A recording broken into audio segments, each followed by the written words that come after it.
सभी लोगों का सृजल एकेडमी के लर्निंग एप्स में सभी लोगों का स्वागत है। उम्मीद करते हैं आप सभी लोग ठीक होंगे।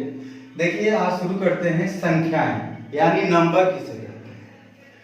तो देखिए जो है सबसे पहले अंकगणित में संख्याओं को लिखने के लिए कुछ संकेतों की आवश्यकता होती है। देखिए अंकगणित में लिखने के लिए कुछ संकेतों की आवश्यकता होती है। ये संकेत पूर्णतः वैज्ञानिक एवं अंतरराष्ट्रीय स्तर पर मान्य होने चाहिए। जैसा जानते हैं ना कि जैसे जब कोई दवाई बनती है तो उस दवा का जो है कई तरीके से जो है प्रयोग होता है और इस्तेमाल किया जाता है, उसके बाद जो है उसे अप्रूवल मिलता है। तो वैसे ही इससे जो है पूर्णतः वैज्ञानिक होना चाहिए और अंतरराष्ट्रीय स्तर पर ये मान्य होने चाहिए। अंकगणित में संख्याओं को दर्शाने के लिए संकेतों का आविष्कार भारतवर्ष में हुआ था।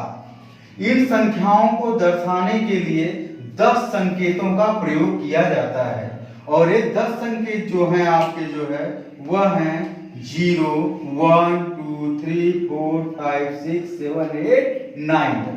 जैसा कि आप जानते हैं शून्य की खोज भारतीयों के द्वारा हुई है और दशमलव की भी खोज भारतीयों के द्वारा ही हुई है। ठीक है, और इसी को 0, 1, 2, 3, 4, 5, 6, 7, 8, 9 को ही हम अंक कहते हैं और इन्हीं अंकों से हम संख्या बना सकते हैं। और 10 संकेतों द्वारा प्रयुक्त यह पद्धति ही दार्शनिक पद्धति कहलाती है।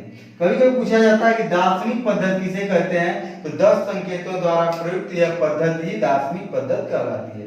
जिस प्रकार हम विभिन्न लिपियों को वर्णमाला के विभिन्न शब्दों की रचना द्वारा कर सकते हैं, उसी प्रकार इन संकेतों से हम असंख्य संख्याओं की रचना कर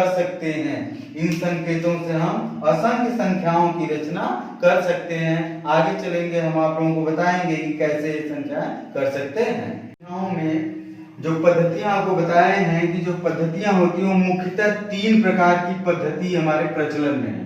पहली है हिंदी संकेत लिपि जिसे देवनागरी लिपि भी कहते हैं। दूसरी है हिंदी अरबी लिपि। देखिए हिंदी अरबी लिपि के पीछे क्या कहानियां हैं, जो है छोटी सी कहानी है कि देखिए क्या है कि जब हम लोग पढ़े हैं आपस में जो है कि अरब वासियों के स्थापत्य कला का बेजोड़ नमूना हमारे भारत में मौजूद है। तो जब अरबी हमारे देश में आए थे तो उनको भी और हमारे देश के लोगों को आपस में संख्याओं के लेन देन में या किसी चीज में जो है काफी दिक्कतें होती थी। तो उन्होंने क्या किया, अरबियों ने और भारतीयों ने मिलकर जो है अपनी जो है पद्धति को थोड़ा सा चेंज किए और उन्होंने एक हिसाब से हमारे ही देवनागरी या हिंदी संकेत लिपि को उन्होंने अपने रूप में कन्वर्ट कर दिया ताकि वो भी समझ सके और हम भी समझ सके। और अब का तीसरा है रोमन संकेत लिपि, यानी जिसे हम लोग जो है रोमन लिपि भी कहते हैं। ठीक है, तो देखिए जो है 1, 2, 3, 4, 5, 6, 7, 8, 9, 10 यह आपकी जो लिपि है यह हिंदी संकेत लिपि है। इसे क्या कहेंगे हम लोग, हिंदी संकेत लिपि। यह क्या है आपकी जो है अगर ये लिपि दी हुई है तो इसे कहेंगे हिंदी अरबी लिपि। यह क्या है आपकी हिंदी अरबी लिपि है। और ये लास्ट में क्या है, यह रोमन अंक है या रोमन लिपि भी इसे कहते हैं। जो अब आइए देखिए यहाँ पे हिंदी अरबी में 1, 2, 3, 4, 5, 6, 7, 8, 9, 10। वैसे यहाँ पे 1 हो गया, 2 है, 3 है, 4, 5, 6, 7, 8, 9 और 10। इसमें अभी रोमन में आगे चल के आप लोगों को बताएंगे कहाँ पे आई का इस्तेमाल होता है, कहाँ पे एक्स होता है, एक्स कहाँ कितनी बार होता है, तो सारी चीजें आप लोगों को मिलेंगी जो है। अब देखिए आगे, जैसे अगर हम यक्स को, एक यक्स का मतलब होता है 10, अगर हम 2 यक्स लिख दिए तो यह हो जाएगा 10 + 10 बराबर 20। अगर हम एक 3 यक्स लिख दें तो यह क्या हो जाएगा 10 + 10 + 10 बराबर 30। अब यहाँ पे ध्यान दीजिए, अगर यही यक्स जैसे यल है, यल मतलब 50 के पहले अगर हुआ तो 50 - 10 बराबर ये हो जाएगा आपका 40। लेकिन अगर यही यक्स यल के बाद लग जाएगा तो 50 + 10 क्या हो जाएगा आपका 60। अभी इतने में पहले और समझ लीजिए और आगे, जैसे यहाँ पे देखिए आई भी दिया हुआ है।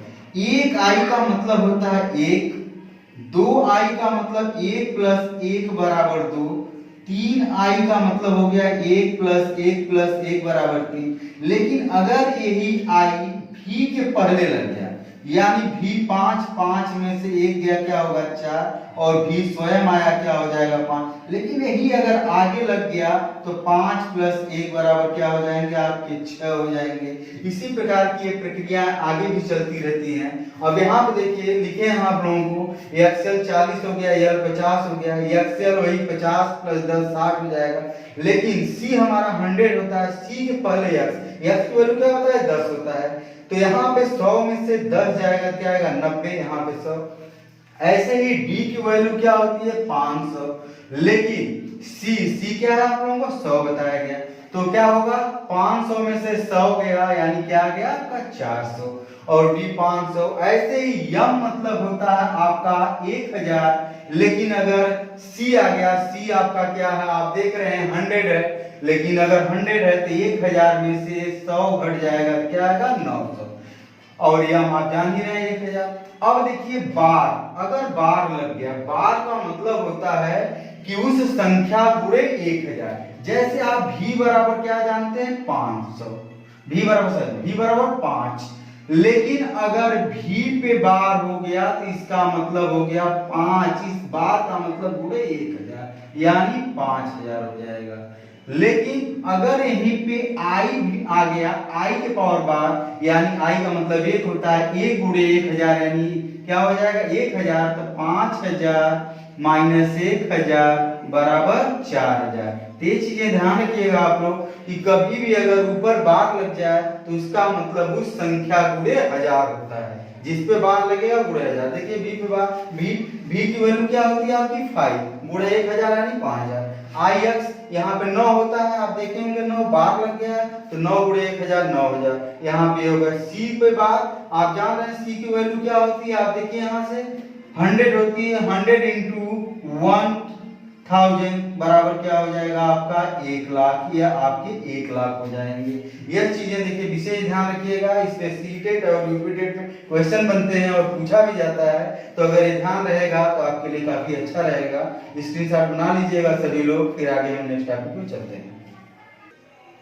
देखिए जो है अभी आप लोग रोमन अंक में देखे थे, तो रोमन अंक में एक चीज और ध्यान रखिएगा कि जो होता है आपका आई एक्स सी तथा यम, यानी आई एक्स सी तथा यम, यह संकेत अधिक से अधिक 3 बार ही लिखा जा सकता है, इससे ज्यादा नहीं लिखा जा सकता है। जैसे आप लोग देखे होंगे I I triple X X X, और उसके बाद आपका सी सी सी यम यम यम, यानी ये मैक्सिमम 3 बार ही लिखे जा सकते हैं, इससे ज्यादा इसका यूज नहीं होता। आप देखे होंगे 3 के बाद क्या होता है, आप जो सीधे आई भी पे आ जाते हैं, यानी इसके बाद भी पे आ जाते हैं, तो क्या होता है ये छोटा अंक होता है, ये बड़ा है, ये बड़ा है आपका, ये बड़ा है, इसके बाद पहले छोटे अंक आएंगे फिर बाद में बस ये उलट के हो जाएगा, फिर इसके बाद बड़ा अंक हो जाएगा जो। और भी यल तथा डी ये अंक कभी दोहराए नहीं जाते हैं, यानी ये जो है एक ही बार लिखा जाएगा, कभी 2 बार इसे रिपीट नहीं किया जाएगा। अब देखिए हम लोग आते हैं संख्याओं के रूप में, कि संख्याएं जो होती है हमारे छोटे से बड़े की तरफ होती है, और जो भी संख्याएं होती हैं वह दाएं, देखिए दाहिना हाथ है, दाएं से बाएं की तरफ, यानी यह दाएं है, दाएं से बाएं की तरफ लिखी जाती है हमेशा।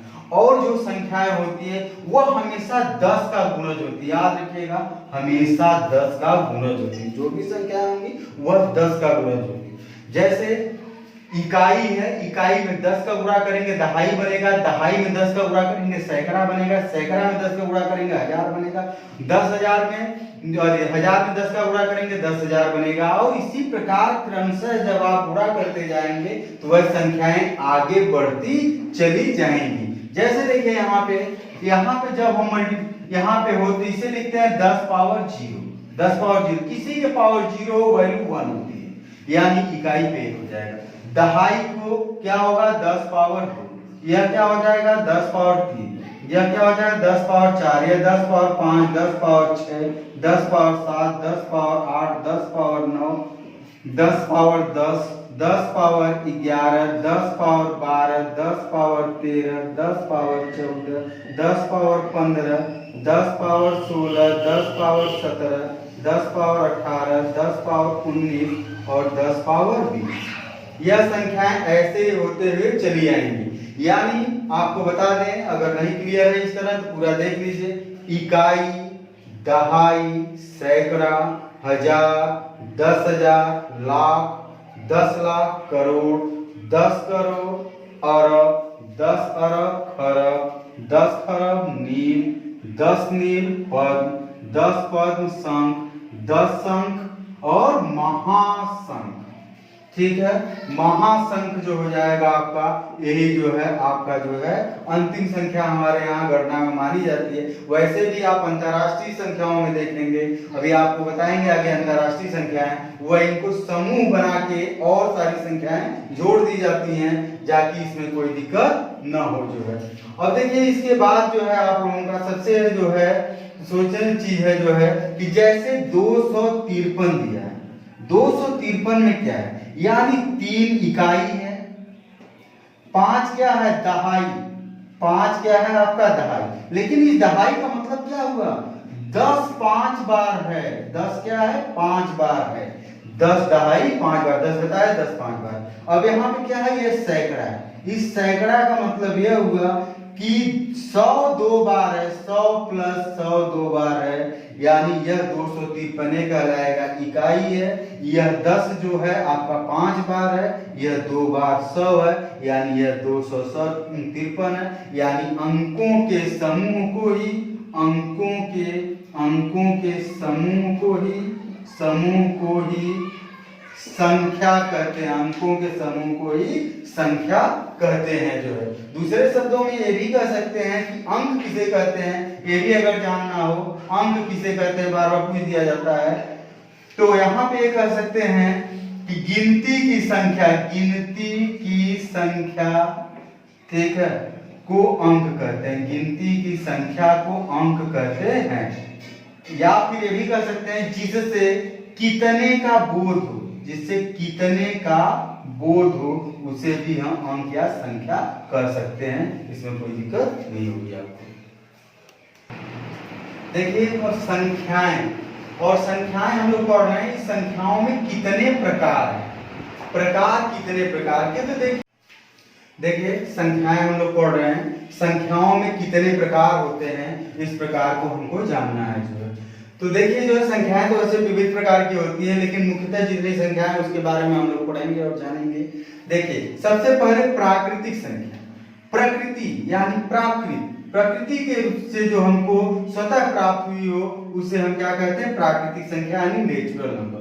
नेचुरल नंबर क्या है, अभी जैसे आप लोगों को दार्शनिक पद्धति पढ़ाए थे, तो नेचुरल नंबर में 0 की खोज हुई है, लेकिन और बाकी संख्याओं का वर्णन हमें कहीं नहीं प्राप्त होता है, न कहीं लिखा हुआ मिला है, न कहीं प्राप्त है। इसलिए हम लोग मानते हैं कोई गॉड गिफ्टेड है और गॉड के द्वारा हमको प्राप्त यानी नेचर के द्वारा हमको मिला हुआ है, तो संख्याएं हमें क्या होती, प्राकृतिक संख्या। जैसे आपका जो है 1 2 3 4 5 6 7 8 9, यह क्या होती है आपकी प्राकृतिक संख्या कहलाती है। उदाहरण परिभाषा कोई पूछेगा, गिनती की सभी संख्याएं प्राकृतिक संख्या होती है।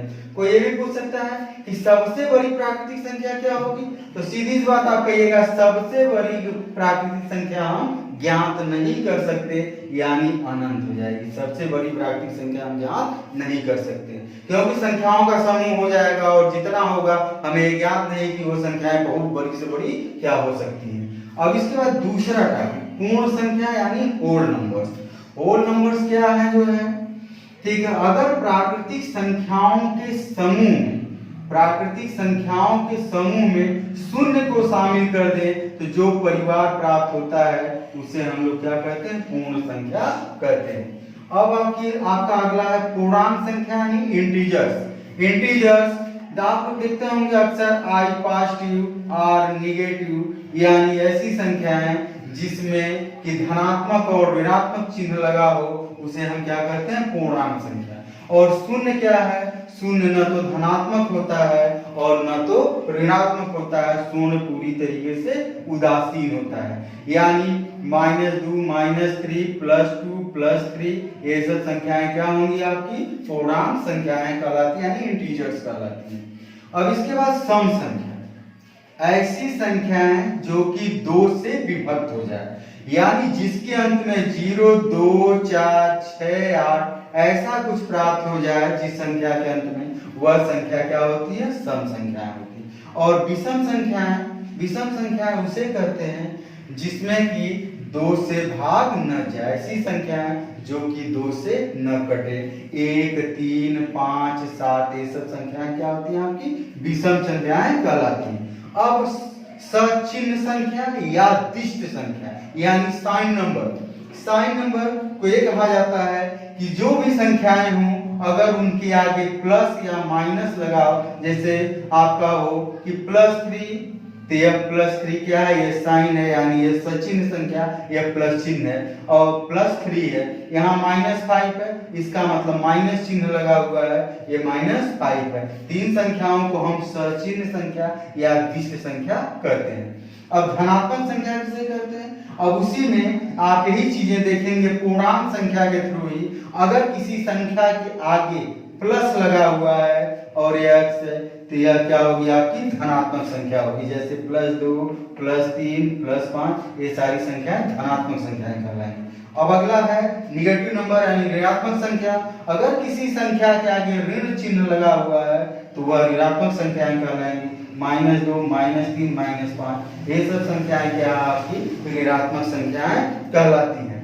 ये सब आपकी जो है ऋणात्मक संख्याएं कहलाती हैं। अब देखिए जो है क्या है कि देखिए रियल नंबर यानी वास्तविक संख्या, जितनी पूर्णांक संख्याएं होती हैं सभी वास्तविक संख्याएं होती हैं, यानी -2 -3 +5 +7 2/3 ये सब संख्याएं क्या है आपकी जो है वास्तविक संख्याएं हैं। अब इसके बाद अगला है आपका जो है भाज्य या यौगिक या संयुक्त या समष्टि संख्या या कंपोजिट नंबर। भाज्य या यौगिक या संयुक्त या समष्टि संख्या या फिर इसे कंपोजिट संख्या कहते हैं। ये कंपोजिट संख्या ऐसी संख्या है जिसके 2 से अधिक भाजक हो, 2 से अधिक भाजक हो। ऐसी संख्या है जिसमें 2 से अधिक भाजक हो उसे हम क्या कहते हैं भाज्य संख्या। अभी आगे आप लोग इसे पढ़ेंगे भाज्य संख्या, वो थोड़ी सी टॉपिक बड़ी है, उसमें कई चीजें हैं, अभाज्य संख्याएं हैं, फिर उसके बाद सहभाज्य संख्याएं हैं, उसके बाद आपका ट्विन प्राइम नंबर है, तो वो सब चीजें आपको अगले टॉपिक में मिलेंगी जो है। तो देखिए यहाँ पे भाज्य या यौगिक या संयुक्त या समष्टि में जिसके 2 से अधिक भाजक हो, जैसे 4 में 1 की भाग जाएगी, 2 की जाएगी और 4 की, यानी 2 से अधिक यानी 3 भाजक है। या दूसरे शब्दों में इसकी परिभाषा बना सकते हैं कि जिसमें 1 और स्वयं के अलावा और संख्याओं से भाग जाए उसे हम भाज्य संख्या कहते हैं। अगला है आपका परिमित संख्या। परिमित संख्या किसे कहते हैं? तो देखिए सबसे पहले परिमित संख्या वह संख्या है अगर उसी संख्या में से उस संख्या को घटाने पर शेषफल अगर 0 प्राप्त हो जाए तो हम उसे परिमित संख्या कहते हैं। यानी उस संख्या में से उसी संख्या को घटाने पर या उस संख्या को घटाने पर अगर शेषफल 0 प्राप्त हो जाए तो हम उसे परिमित संख्या कहते हैं। जो है परिमित संख्या यानी लिमिटेड नंबर जो है यही होता है कि अगर उस संख्या में से किसी संख्या को घटाया जाए अगर वह 0 आ जाए तो उसे परिमित संख्या कहते हैं। अब इसके बाद अपरिमित संख्या या अनंत संख्या। अपरिमित संख्या या अनंत संख्या ऐसी संख्या जिसमें से उस संख्या को या स्वयं को गुणा किया जाए, जोड़ा जाए, घटाया जाए, भाग दिया जाए या घातांक के रूप में हो तो उस संख्या में कोई प्रभाव न पड़े तो उसे हम क्या कहते हैं अपरिमित संख्या या अनंत संख्या कहते हैं।